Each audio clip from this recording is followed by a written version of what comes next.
तो इस तरह से हम देख सकते हैं कि mod of A plus B की जो मिनिमम वैल्यू होगी it is just equal to mod A minus mod B, यानी इससे कम नहीं होगी।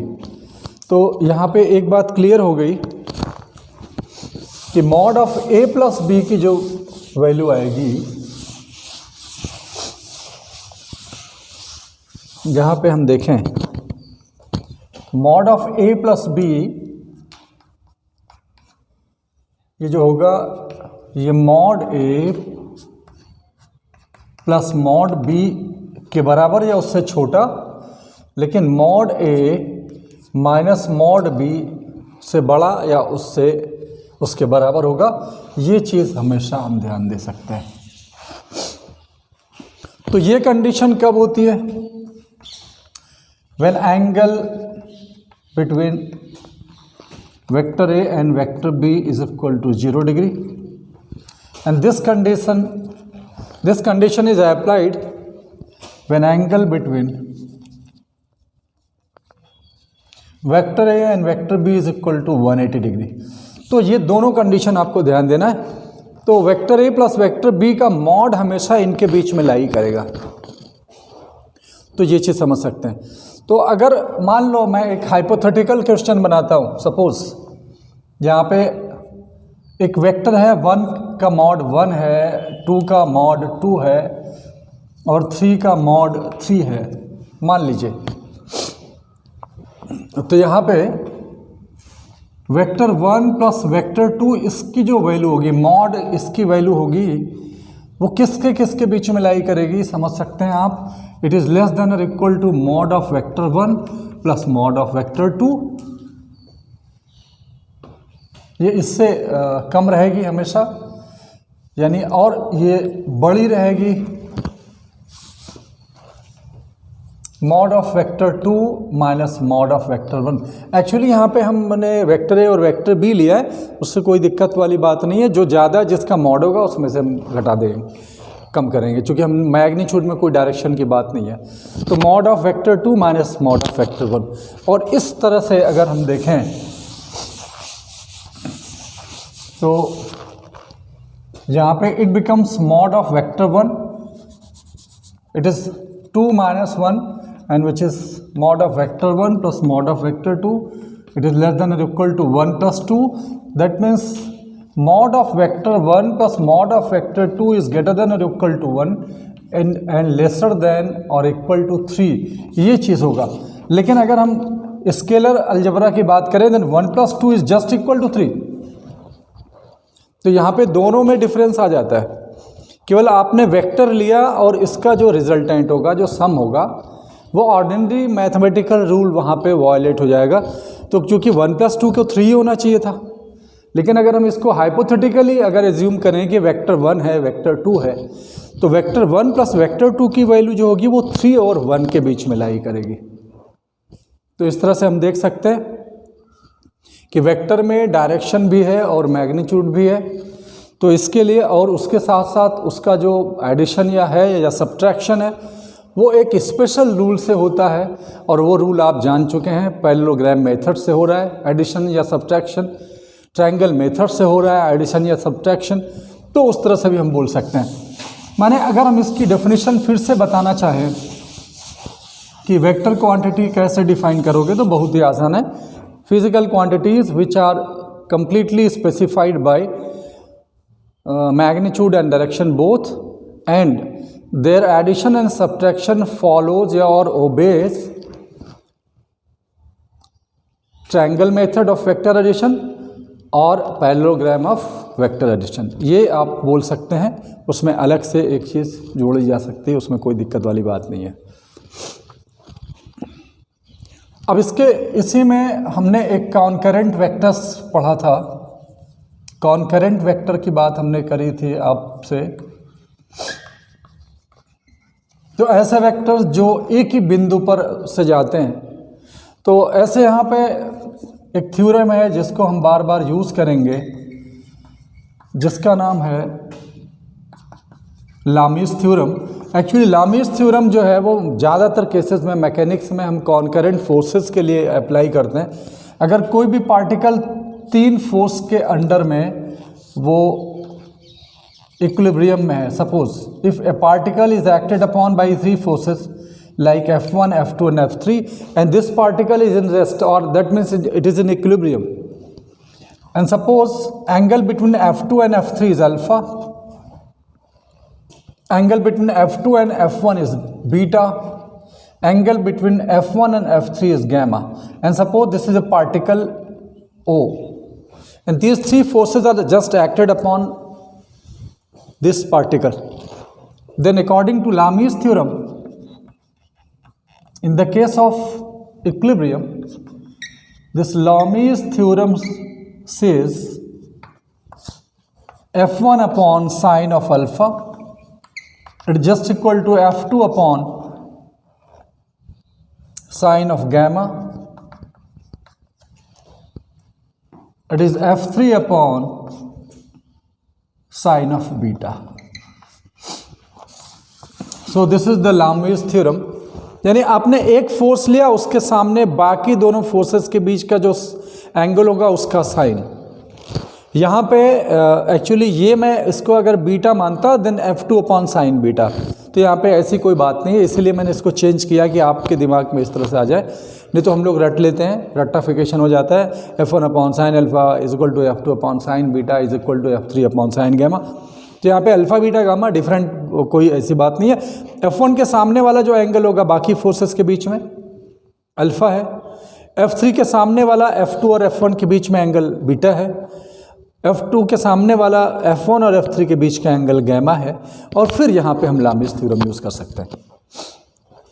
तो लामिस थ्योरम स्पेशली हम फोर्सेस के लिए यूज़ करते हैं, लेकिन ये किसी भी वेक्टर के लिए यूज़ कर सकते हैं आप, कोई दिक्कत वाली बात नहीं है. तो लामिस थ्योरम इस तरह से हमने देखा, और ये भी एक लॉ ऑफ ट्रायंगल का ही एक स्पेशल एक अल्टरनेटिव फॉर्म है, अल्टरनेट फॉर्म है बोल सकते हैं आप इसको, लामिस थ्योरम को. तो जैसे यहाँ पे हम लोगों ने क्रेन को देखा है, क्रेन जो किसी गाड़ी को लिफ्ट करने के लिए यूज़ होती है, जो जैसे खाई में अगर कोई कार गिर गई और उसको उठाना है तो हम क्रेन का प्रयोग करते हैं. क्रेन इस तरह की एक व्हीकल होती है क्रेन में, और यहाँ पे इस तरह का एक मोटा सा बहुत ही मजबूत ऐसा एक रॉड रहता है, और यहाँ पे रस्सी यानी स्ट्रिंग होती है लोहे की, बहुत ही मजबूत रहती है, और यहाँ पर भी एक इस तरह शाफ्ट रहता है, और यहाँ से ये आती है और इसमें हुक टाइप का ऐसे लगा रहता है, जिससे हम किसी कार वगैरह को आसानी से बांध सकते हैं. तो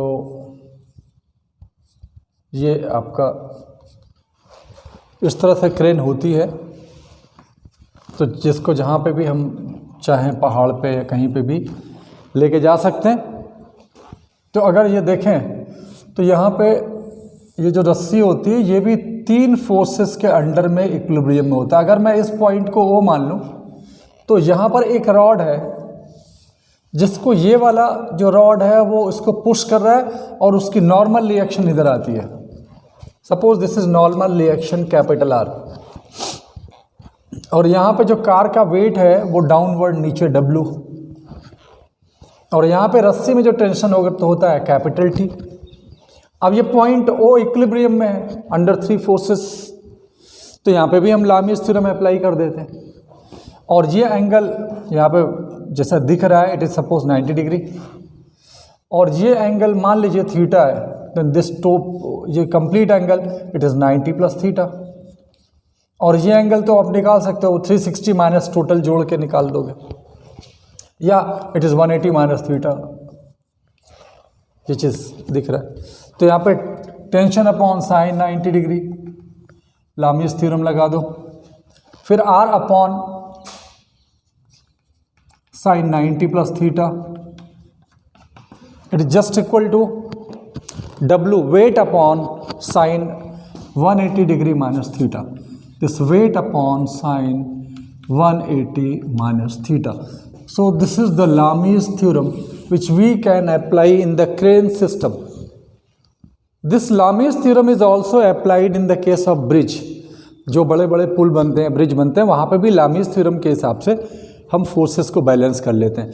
अब इसको हम समझने के लिए कंपोनेंट में डिवाइड कर सकते हो आप बहुत आसानी से। तो टेंशन टी को 2 कंपोनेंट में रिजॉल्व करते हैं, तो इधर वाला टी कॉस थीटा हो जाता है और ये वाला हमारा टी साइन थीटा होता है। अब ये तो आपने टेंशन को रिजॉल्व कर दिया, तो जो टी कॉस थीटा है वो नॉर्मल रिएक्शन को बैलेंस कर देता है। फिर यहाँ पे जो टी साइन थीटा है इसके वेट को बैलेंस कर देता है, और इस तरह से हमारा जो पॉइंट ओ है वो इक्विलिब्रियम में होता है। माने न तो इधर गति करेगा न इधर, किसी भी डायरेक्शन में पॉइंट ओ मोशन नहीं कर रहा है। तो आप डायरेक्टली इक्वेट करेंगे R is equal to T cos theta. Similarly W is equal to T sine theta. तो यहाँ से दोनों चीज़ें आप टेंशन भी निकाल सकते हैं कि रस्सी में कितना टेंशन है, नॉर्मल रिएक्शन कितनी है, अगर उसका वेट पता हो आपको, थीटा की वैल्यू भी अगर आपको मालूम होगी। So in this way we can apply Lami's theorem in the crane system, in our bridges, और जहाँ पे भी हम पावर सप्लाई करते हैं इलेक्ट्रिसिटी का, वहाँ पे पोल जहाँ लगाते हैं, तो जहाँ पे भी पोल लगाएंगे आपने देखा होगा, जैसे बिजली के तार यहाँ पर जा रहे हैं, तो लास्ट में आप किसी उसमें लगा करके यहाँ पे खेत में या किसी ज़मीन में इसको इस तरह से एक सपोर्ट देते हैं। तो यहाँ पे भी वही सिस्टम लागू होता है। अगर हम फोर्सेस को, सारे टेंशन्स को रिजॉल्व करते हैं तो एक दूसरे से कैंसिल हो जाते हैं। यहाँ पे भी हम इस चीज़ को अप्लाई कर सकते हैं। अगर कोई भी पॉइंट ऐसा मिलता है जहाँ पे 3 फोर्स एक ही पॉइंट पर हो और वो पॉइंट इक्विलिब्रियम में हो जाए, तो इस तरह से हमने देखा कि कंपोनेंट में हम कैसे इसको रिजॉल्व कर सकते हैं और ये कर पाएंगे। तो इसके आगे जो वेक्टर एडिशन का जो मेथड था वो ज्योमेट्रिकल के आगे जो पढ़ना है हमको वो एनालिटिकल मेथड है, और जो एनालिटिकल मेथड है वही एक्चुअली कंपोनेंट मेथड है। एनालिटिकल मेथड, तो एनालिटिकल मेथड का अभी हमने थोड़ा सा एक नमूना देखा लामीज थ्योरम के केस में, मैंने आपको बताया। तो सिंपल सी बात है, मान लीजिए कोई पॉइंट है और यहाँ पे ढेर सारे वेक्टर्स हैं। सपोज यहाँ पे एक F1 वेक्टर है, दूसरा F2 वेक्टर है, तीसरा F3 है, चौथा F4 है, और यहाँ पे इसको सीधा सीधा हम एक X और एक Y डायरेक्शन मानते हैं।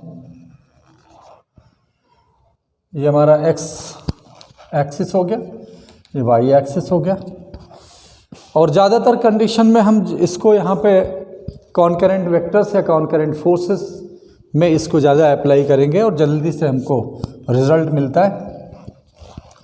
तो F1 को रिजॉल्व करते हैं। Suppose this angle is θ1 and this angle is θ2 and this angle is θ3 and this angle is θ4 मान लेते हैं, जस्ट अज्यूम।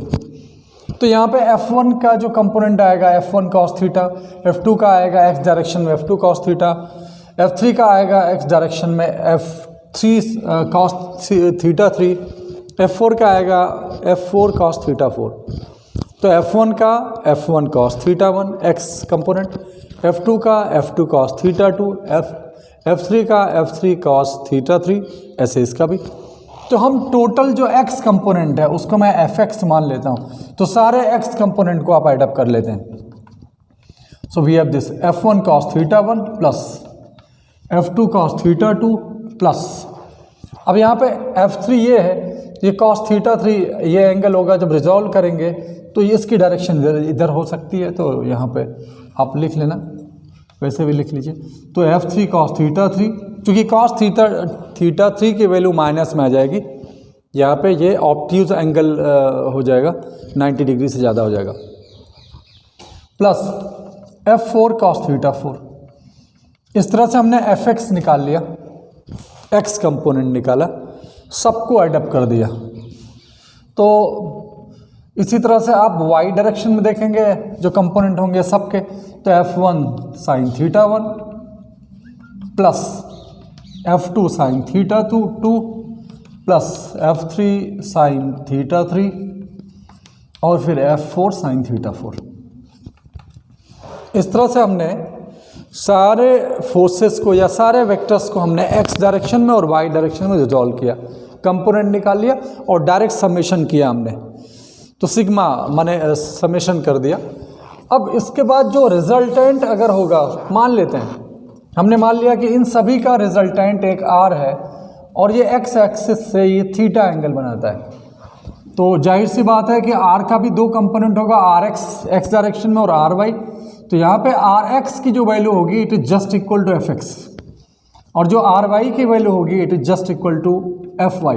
अब यहाँ पे आर एक्स की वैल्यू को हम लिख लेंगे it is R sine theta, और आर वाई की वैल्यू को लिखोगे आप आर एक्स की वैल्यू होगी R cos theta and this is equal to R sine theta. तो आर एक्स आ गया और आर वाई आ गया, और यहाँ पे हमारे पास ये है R X is equal to F X, तो सारे उसको हम जोड़ सकते हैं एंड दिस इज, और यहाँ से आर की वैल्यू आएगी under root R X square plus R Y square. ये हमारे पास आर का मॉड आ जाएगा, और कितने एंगल पे इंक्लाइंड है इसको निकालने के लिए डिवाइड कर देते हैं, तो tan theta is equal to R Y upon R X, और यहाँ से theta is equal to tan inverse R Y upon R X, और यहाँ पे आर वाई जो है वो है F Y, so this is tan inverse F Y upon F X. ये चीज़ करके हम एनालिटिकल मेथड से ढेर सारे फोर्सेस या वेक्टर्स अगर किसी पॉइंट पर काम कर रहे हो तो उनका रिजल्टेंट हम आसानी से निकाल सकते हैं, कोई दिक्कत वाली बात नहीं है। तो हमने ज्योमेट्रिकल मेथड भी देख लिया और एनालिटिकल मेथड भी देखा कि किस तरह से हम दो या दो से ज़्यादा वेक्टरों का रिजल्टेंट निकालेंगे, चाहे हमको जोड़ना हो चाहे हमको घटाना हो, तो यहाँ पे कोई दिक्कत वाली बात नहीं है। एक बार हम इसको फिर से जब हम फोर्सेस पढ़ने लगेंगे, फोर्स के बारे में पढ़ेंगे, वहाँ पर हम फिर से डिस्कस करेंगे इसी बात को, फिर हम आगे बढ़ेंगे। तो मैं आशा करता हूँ कि आपको समझ में आया होगा। इसके आगे जो हमारा टॉपिक होगा वो है मल्टीप्लिकेशन बिटवीन टू वेक्टर्स। तो दो वेक्टरों के बीच कैसे हम मल्टीप्लाई करते हैं एक दूसरे को, उसको थोड़ा सा समझेंगे। उसमें क्या होगा ये ज़रा देखते हैं।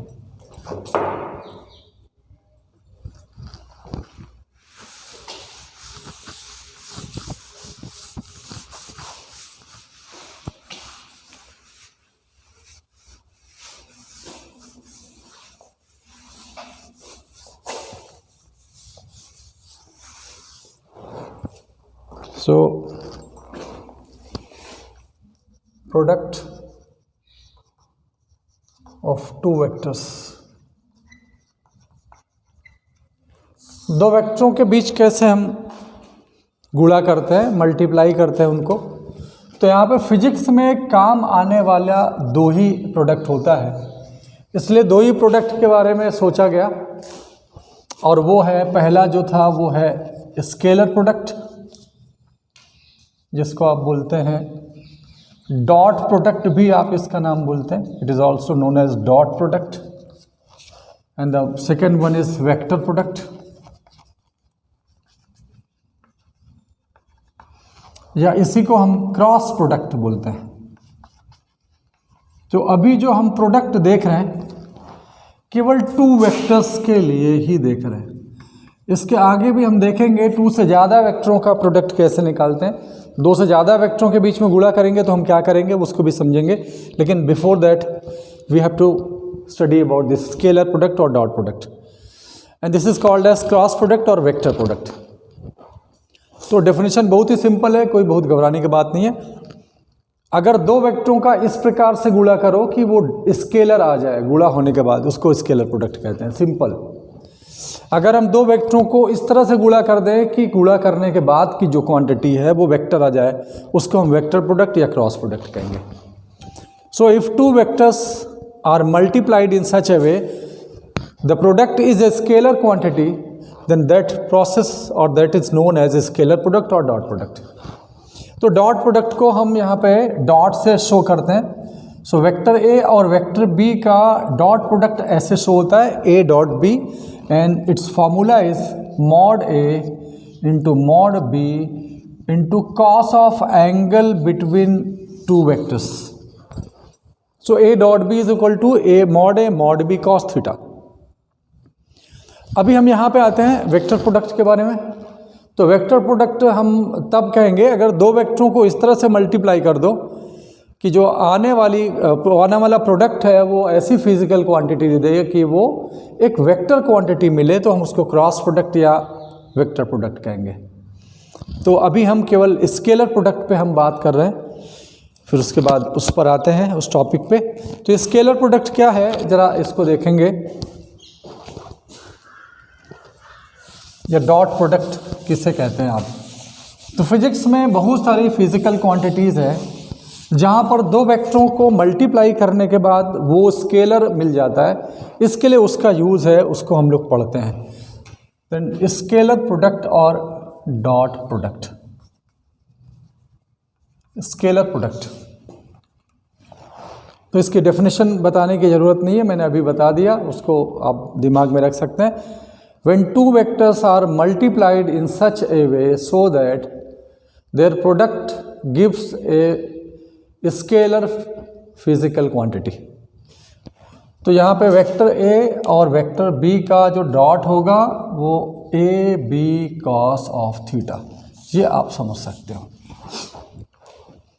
सो अगर वेक्टर A है यहाँ पे, दूसरा वेक्टर B है और इनके बीच का एंगल थीटा है, तो इनका डॉट जो होगा ये स्केलर हो जाएगा. क्यों स्केलर होगा? चूंकि ए जो है वो मॉड है, ये स्केलर है. बी जो है ये भी मॉड है, ये भी स्केलर है. और यहाँ पे cos theta is also scalar quantity. तो 3 बार स्केलर में गुणा कर दो, स्केलर गुणे स्केलर गुणे scalar, again we have a scalar quantity. But in left hand side this is a vector quantity, vector है, and this is also a vector quantity, but there is an operation which is called as scalar product or dot product. It gives a scalar quantity after multiplication. तो यहाँ पे हमारे पास जो right side में मिलता है वो स्केलर मिल जाता है. अब स्केलर प्रोडक्ट के बहुत सारे एग्जाम्पल हैं जो फिजिक्स में हमको काम आएंगे, हमको पढ़ने के लिए मिलता है, वो थोड़ा सा समझते हैं. तो इसका जो एग्जाम्पल है, पहले हम एग्जाम्पल समझेंगे फिर हम आगे बढ़ते हैं. तो सबसे जो पहला एग्जाम्पल है, बेस्ट एग्जाम्पल है, वो तो वर्क डन है. Work done by a force is dot product of force and displacement F dot D, हमको पता है. और जो पावर है it is dot product of force and velocity vector, ये भी आप जानते हो. जो इलेक्ट्रिक फ्लक्स हम निकालते हैं, electric flux is given by dot of electric field vector and surface area vector. Magnetic flux भी आप जानते हैं, इसी तरह से मैग्नेटिक फ्लक्स भी निकालते हैं, तो magnetic field vector dot area vectors. So these are the few examples और very famous example of dot product.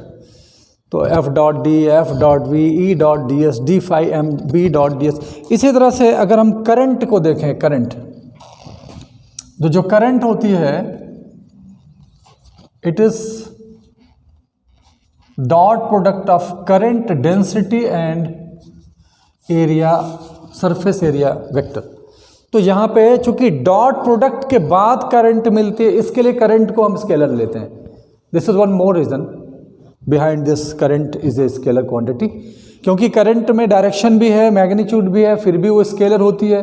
इसकी चर्चा हमने किया था. क्यों? क्योंकि वो ऑर्डिनरी मैथ के रूल को फॉलो कर रही है. लेकिन यहाँ पे जो हमारा डॉट प्रोडक्ट के बाद ये मिलता है, इसके लिए ये स्केलर है. एक दूसरा प्रूफ हमारे पास आता है कि current is a scalar quantity. तो इस तरह से हमने देखा, ये कुछ एग्जाम्पल हैं जो कि स्केलर प्रोडक्ट पर ही डिपेंड करता है. अब स्केलर प्रोडक्ट निकालने के लिए थोड़ा सा हम आगे बढ़ेंगे, तो देखेंगे स्केलर प्रोडक्ट कैसे हम निकालते हैं. तो सबसे पहले हम यूनिट वेक्टर्स के बीच में स्केलर प्रोडक्ट को देखेंगे.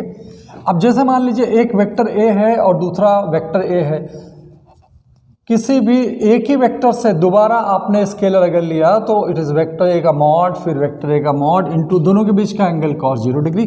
सो A dot A is equal to A square, यहाँ पे आप समझ सकते हैं, और इसको हम सेल्फ स्केलर प्रोडक्ट बोलते हैं। This is called as self scalar product.